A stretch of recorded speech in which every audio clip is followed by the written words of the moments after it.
Good morning, everybody, from the Agent Box. Coming to you live from the UK, 11 o'clock Thursday morning. My name is Sham Ghani. I'm one of your hosts, and with me, as usual, is... This is a beer from Sunny Sheffield. Have you been a beer? What's been happening? It's all right. It's a busy time, a lot of stress going on, a lot of things going on in the industry, as you know, as all of our listeners, I hope also know that a lot of changes, a lot of new regulations coming into effect, and that's why you need to tune in to the Agent Box. I'm getting into election fever at the moment, actually. We've got a week to go before... Yeah, I wasted 2 hours of my life last evening going through all the debates and everything. Yeah, no, I was watching the debate as well. It's quite interesting stuff, man. You know, it kind of... Look, the main reason I've been watching what's going on with the election is because I want to hear what the Labour Party in particular is talking about when it comes to immigration, because that has a direct impact on us. Yesterday, in fact, I don't know whether you know, but there was some figures that were released by one of the companies in the sector, a very reputable company in the sector, and they're talking about 47 to 50% down again. I mean, it's a similar story that I'm hearing right across the board. But in fact, my own kind of investigations in certain markets are showing about an 80% down. So I know that there's agents out there struggling. I know, unfortunately, I'm hearing that there have been a few agencies that have shut up shop because they simply can't, they don't have the business coming through the pipeline. And that the backdrop of that, of course, is that we had great growth over the last 2 or 3 years. So there's a lot of companies that made a lot of money, presumably spent that money as well, and now they're in a situation where, or maybe they expanded too quickly, too aggressively, and now they're finding a situation where the cash flow isn't coming through. I think it's just agencies that are getting affected, because last few years, if you look at the universities, they have invested a lot on the resources, new buildings and whatnot as well. So it's for the universities as well, I assume. I can tell you that, Abir, 100%, man, that universities, many universities up and down the country, are going through massive redundancies. Everybody's budgets are really tight. In fact, to be honest with you, I think those redundancies, I've got to be clear, most of them have been with academic staff. So vice chancellors are looking at courses that aren't making any money, and they're basically cutting those courses. So we are going to see a slightly smaller sort of course pool, if you like. But thankfully, so far, international office staff in the universities are not being affected. What is being affected is the amount of budget that they've got to go and travel, to go and meet agents around the world, go and meet students. All of that is being looked at very, very carefully. And of course, Abir, let's not forget, I mean, the reason why we're talking to what we're going to be talking about today and what we were talking about last week is that the government's making it harder and harder in terms of regulation. So, money, I guess money is at the root of all kind of issues, that going out there and really just expanding your operation and everything else, universities are looking at the risk that will potentially bring them.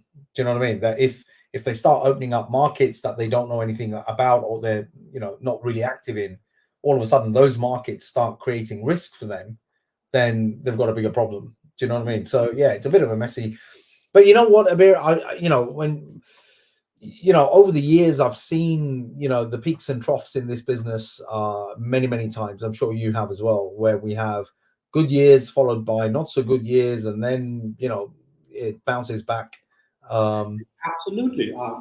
Like you said, like the numbers are almost half since last year, and this September is going to be challenging for all of us. But as we have seen, that it will pick up. But right now, the issue is whether we have that resource and the patience to bite the bullet for this September and get ourselves ready for the following intakes.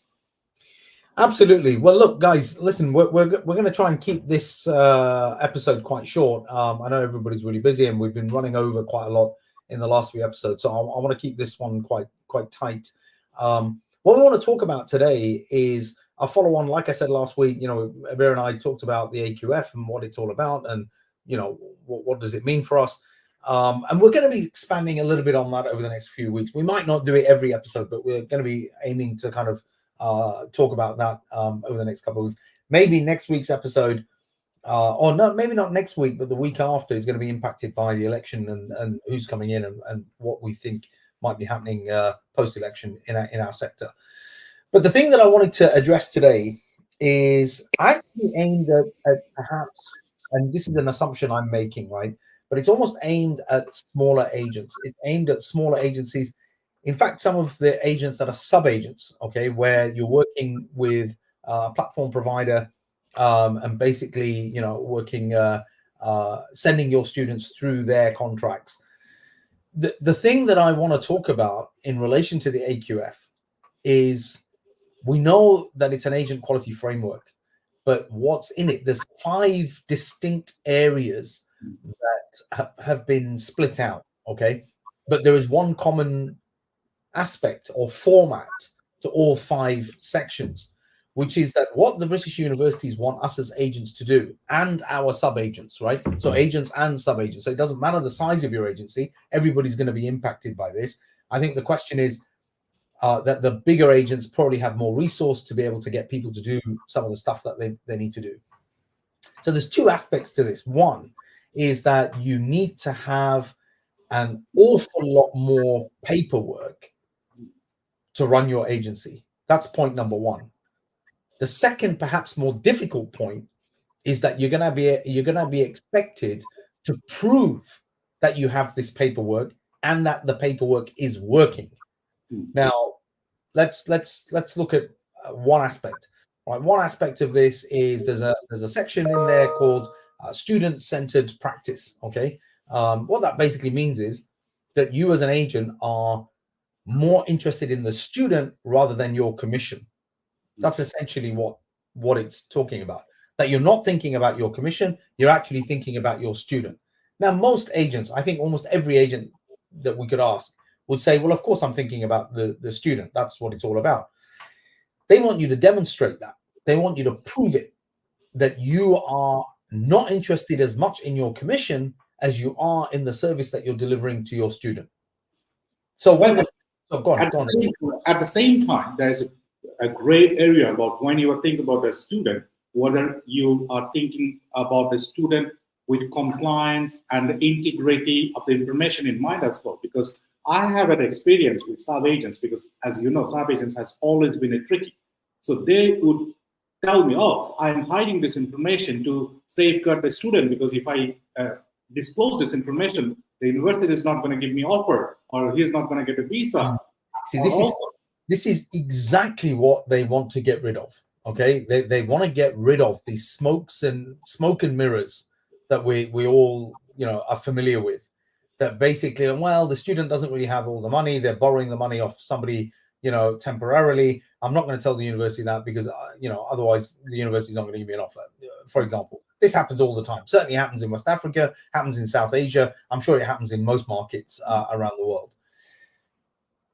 Let's just for a second take that example to the extreme, right? So that student has borrowed money to show that they are sufficiently funded to come and study in the UK. Me as an agent, I don't want to disclose that to my partner university, because I know the partner university is not going to give me an offer, or is not going to issue a CAS, or is not going to take this. In other words, I'm not going to get commission.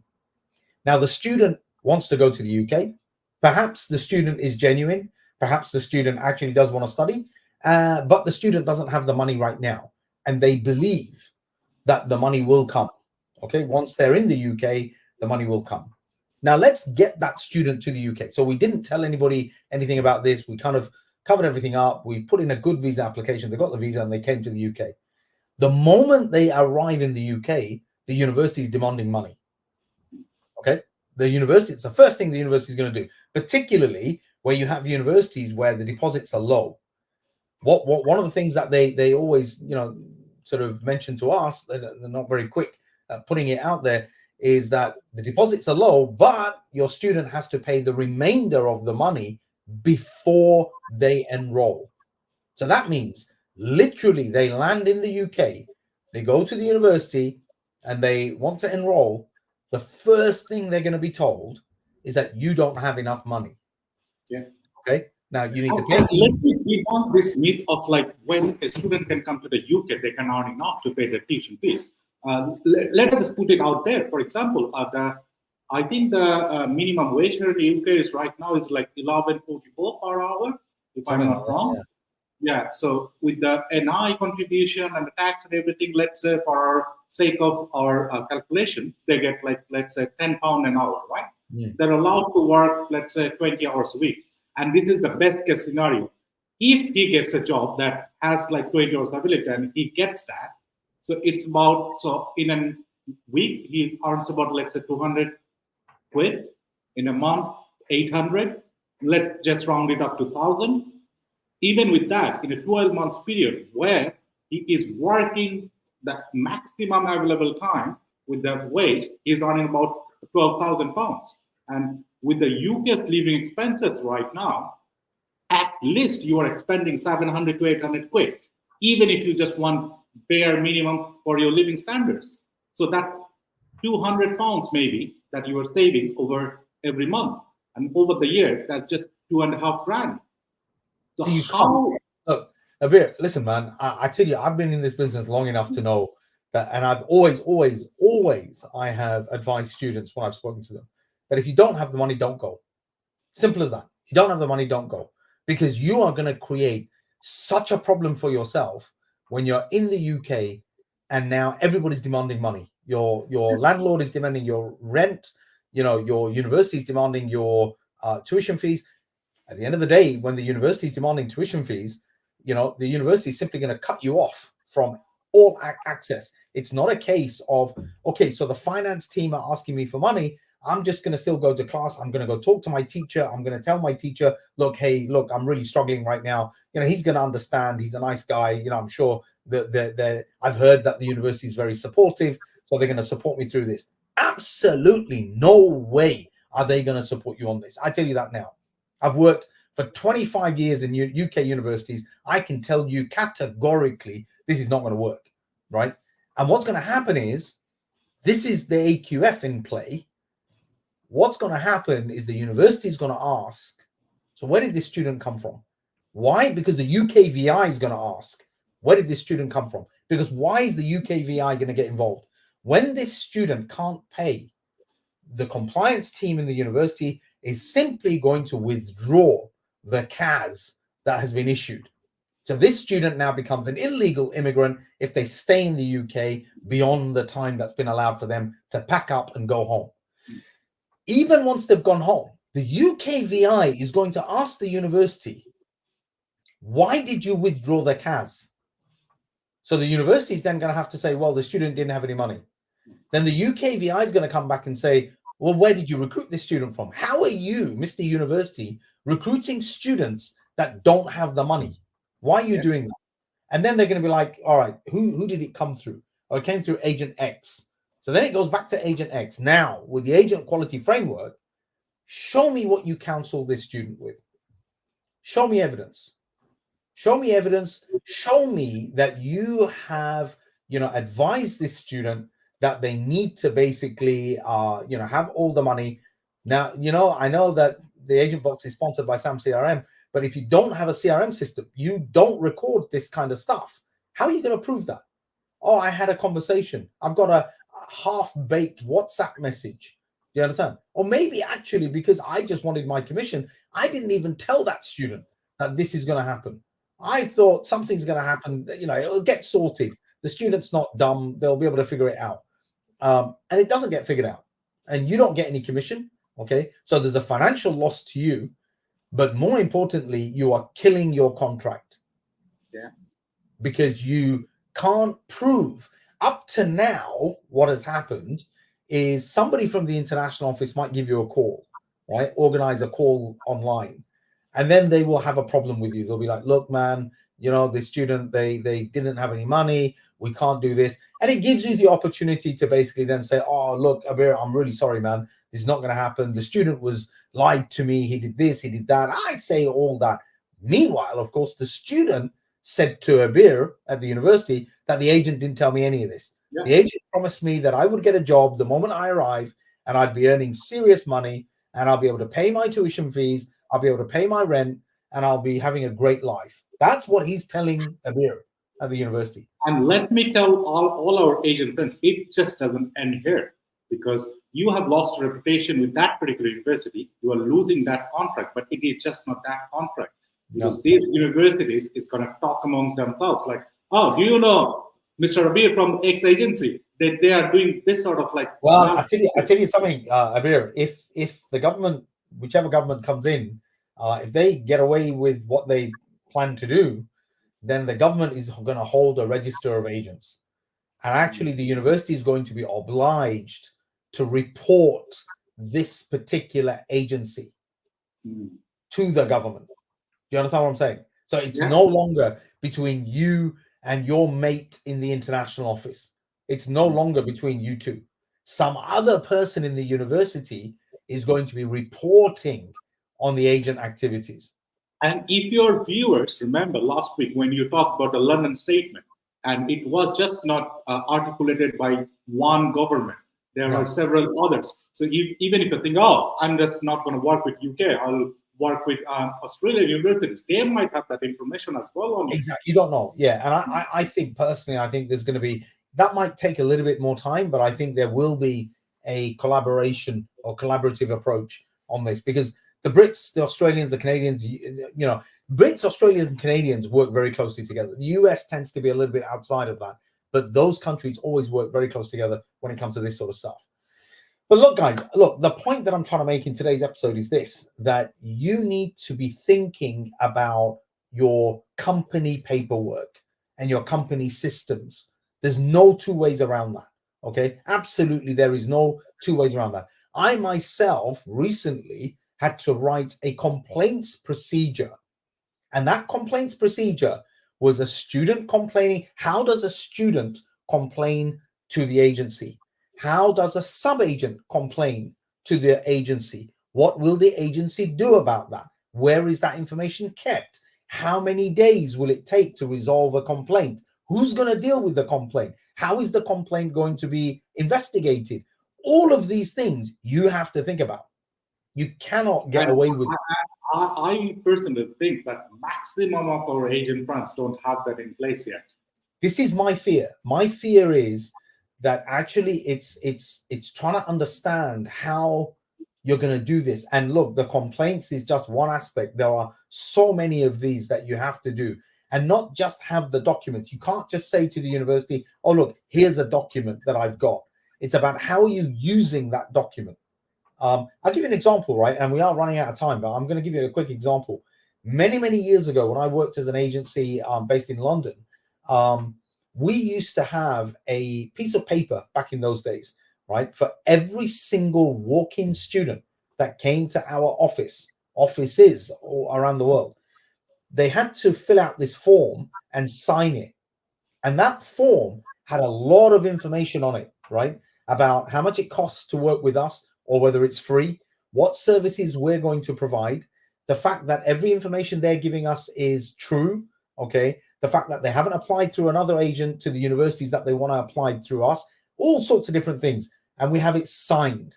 So when the university then comes and challenges us, oh, what did you do? Hang on a second. I have a signed document from the student that basically says X, Y, and Z. It's a bit like when you see an offer letter coming from the university. In fact, you know what? One of my friends who works at the university said to me, I think it was last weekend, she was telling me that their offer letter now is looking like a 60-page document. For the sake of the AQF, it looks like the offer letter is going to be like a 60-page document. I'm sure we got rid of like paper offers. I'm sure she was exaggerating on that, but the sentiment is still the same, which is that is a contract between you, the student, and the university. Okay, and that has to go through all the terms and conditions of that contract. Equally, we as agents need to have a contract with the student with all of our terms and conditions written in there, and then the student needs to sign that, and the student needs to understand what they're signing. Okay, because otherwise the student's going to turn around to the university and say, oh, they got me to sign something, I don't know what it was. Worse still, the worst possible thing that we can do is sign it on behalf of the student. Ooh. I'm just going to sign it anyway. So then I've got a signed record of what's going on. Because then the student's going to say, I've never even seen this. I don't even know what this is. That is the worst possible, because that's going to trigger an investigation. And if you're doing that kind of stuff, you don't want an investigation. I'll tell you that now. It's better to like jump off the cliff rather than doing that, my friend, to be honest. I mean, it's just crazy. But anyway, look, listen, hey man, 20 minutes is up. I just wanted to touch on this today. I wanted to touch on this idea that, are we ready? Are we geared up? Do we have the mental space to actually have this AQF on our shoulders? That, you know, and we can talk about, touched on a couple of issues today, but we can talk about some of the other, I might go through the sections one at a time to get people to really understand what it is that the Agent Quality Framework is all about. But do we have that preparation internally to be able to do this and follow it through? And do we have the systems in place to make sure that we're making those records? Do you know what I mean? That are provable, that are actually, we can show, yes, this is what I'm doing when I'm doing it. Look, guys, we're running out of time. I just quickly need to say the Agent Box is sponsored by SAM CRM, which is a CRM system that's been designed by agents for agents. Okay. I would definitely recommend that you go and have a look at their website. Usually the producer puts something at the bottom here. I don't know, he's gone to sleep, but here it is. No, that's not the right one. But anyway, right? It's meant to say www.samcrm.co.uk. You can go on there and you can have a look at their website, and you can actually book it. Our producer is going on leave next week, so he's already on a holiday mode. I think he's already, the sun's out, so he's on holiday mode. But yeah, I'd strongly recommend that you do that. You know, and you know what? I've been doing a small series of kind of videos for the SAM CRM. It's actually teaching me a lot more about what the CRM can and can't do. And it seems to me that actually there's a lot of bases that are covered on that on the SAM CRM. It's not just a marketing spiel. It's actually, there are some good features and techniques inside that. So it's well worth having a look. But at the end of the day, guys, for the sake of the Agent Box, doesn't matter what CRM you're going to use. I think you need to have a system that documents what's going on with your students, that you can then prove to your partner universities that you are following the AQF, that you are working within the Agent Quality Framework.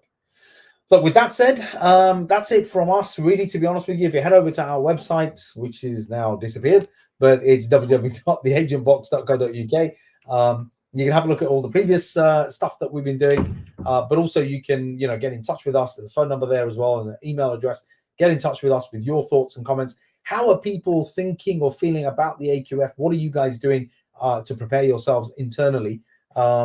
And also, what do you think will be the wider impact? When do you think this sort of stuff might be enforced? Anything like that, let us know. We'd love to hear from you. And like I keep saying every week, we might be interested in having you on the show. That's it today from me. My name is Shamgani, and here next week we are live from the UK on the election day. So stay tuned. Exactly, yeah, on election day. That's going to be fun, man. Well, I say fun. You know what? I don't think there's going to change in terms of a Labour government coming in. Well, we'll see. We'll see how it goes. Anyway, folks, take care of yourselves. We'll see you next week. Until then, have a good week. Take care.